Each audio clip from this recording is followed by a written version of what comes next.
एक समय की बात है, एक गांव में शामू नाम का एक किसान रहता था। शामू बहुत परिश्रमी था, लेकिन उसकी आमदनी अच्छी नहीं थी। उसके खेत के पास ही एक मंदिर था, जिसकी देखभाल एक साधु करते थे। साधु बहुत दयालु और ज्ञानी थे। शामू रोज काम पर जाने से पहले उनसे आशीर्वाद लेता था। एक दिन साधु ने शामू को पास बुलाकर एक गठरी दी। गठरी में एक पुरानी तांबे की घंटी थी। साधु ने कहा, बेटा, ये साधारण घंटी नहीं है, ये एक जादुई घंटी है।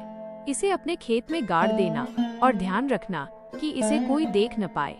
जब भी तुम्हें धन की जरूरत हो तो इसे जमीन से निकालकर केवल 3 बार बजाना, लेकिन याद रखना, इसे छिपा कर रखना। शामू बहुत प्रसन्न हुआ। उसने घंटी ली और साधु के कहे अनुसार अपने खेत के एक कोने में उसे गाड़ दिया। जब भी उसे पैसों की जरूरत होती, वो रात के अंधेरे में घंटी निकालता, 3 बार बजाता और उसे उतना ही धन मिलता जितनी उसकी जरूरत होती थी। वो उस धन से अपनी जरूरतें पूरी करता और खुशी से रहने लगा।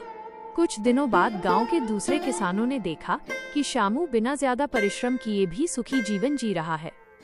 उन्हें ईर्ष्या होने लगी। एक लालची किसान जिसका नाम रघु था, उसने शामू पर नजर रखना शुरू कर दिया। एक रात रघु ने शामू को गुप्त रूप से खेत में कुछ करते हुए देख लिया। उसने देखा कि शामू ने जमीन से कोई चीज निकाली, उसे बजाया और फिर उसे दोबारा गाड़ दिया। रघु को लगा कि यही वो खजाना है जिससे शामू अमीर हो गया है। अगली रात रघु अकेले में शामू के खेत में गया। उसने वो जगह खोदी जहाँ शामू ने घंटी छिपाई थी। रघु को घंटी मिल गई। वो अत्यधिक लालच में था और सोच रहा था कि वो इसे 1000 बार बजाएगा और दुनिया का सबसे अमीर आदमी बन जाएगा। रघु ने घंटी को जोर जोर से बजाना शुरू कर दिया। घंटी बजते ही गांव के सारे लोग जाग गए। उन्हें लगा कि कोई संकट आया है। सभी लोग लाठी डंडे लेकर शामू के खेत की ओर दौड़ पड़े। उन्होंने देखा कि रघु चोरी की घंटी जोर जोर से बजा रहा है।